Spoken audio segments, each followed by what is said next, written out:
बिस्मिल्लाहिर्रहमानिर्रहीम अस्सलाम वालेकुम।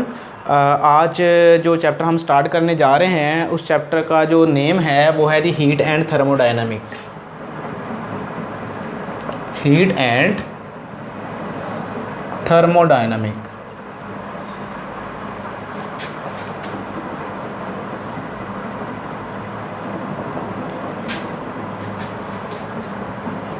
और ये इंटर पार्ट 1 की जो बुक है उसका जो चैप्टर नंबर है 11 है, चैप्टर नंबर 11। बेसिकली इसमें हम फर्स्ट ऑफ ऑल जो इंट्रोडक्शन है हमारे पास उसको डिस्कस करेंगे, देखेंगे कि हम इस चैप्टर में कौन कौन से आर्टिकल हैं जिनको हम अच्छे तरीके से एक्सप्लेन करेंगे। हीट एंड थर्मोडायनामिक वो क्या होता है उसको हम आगे एक्सप्लेन करेंगे विद डिफरेंट एग्जांपल्स। फिर हम देखेंगे कि वो कौन सी थ्योरी है कि जो गैसेस का जो बिहेवियर है उसको अच्छे तरीके से एक्सप्लेन करती है, यानी कि काइनेटिक थ्योरी ऑफ गैसेस क्या होती है।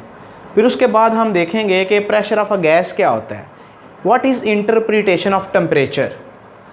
फिर डिफरेंट लॉज हैं जैसा कि बॉयल लॉ, फिर चार्ल्स लॉ, इनकी बात करेंगे। फिर इसके बाद हम देखेंगे कि हमारे पास रिवर्सिबल और इरिवर्सिबल प्रोसेस कौन से होते हैं। इसके बाद हम देखेंगे कि व्हाट इज़ इंटरनल एनर्जी।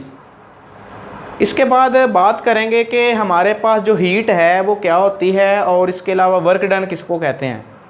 हमारे पास गैसेस की जब एक्सपेंशन होती है तो हमारे पास वर्क डन क्या होता है। इसके बाद जो इम्पोर्टेंट लॉज हैं उनको हम स्टडी करेंगे, जैसा कि फर्स्ट लॉ ऑफ थर्मोडायनामिक है और सेकंड लॉ ऑफ थर्मोडायनामिक। फिर इसके बाद हम बात करेंगे कि हमारे पास हीट इंजन क्या होता है, व्हाट इज़ हीट इंजन, उसकी कंस्ट्रक्शन, उसकी वर्किंग, उसमें जो एफिशिएंसी है उसकी, उसको हम स्टडी करेंगे।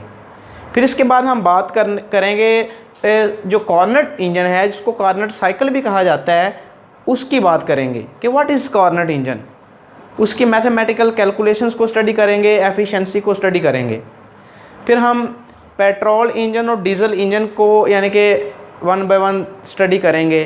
फिर at the end of the chapter हम जो डिफरेंट स्केल्स हैं टेम्परेचर्स की वो क्या होती हैं, केल्विन है, सेल्सियस है, फ़ारेनहाइट है, उनको हम स्टडी करेंगे।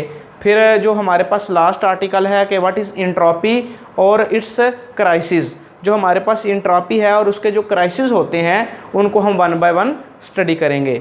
ये है हमारे पास जो बेसिक इंट्रोडक्शन इस चैप्टर का।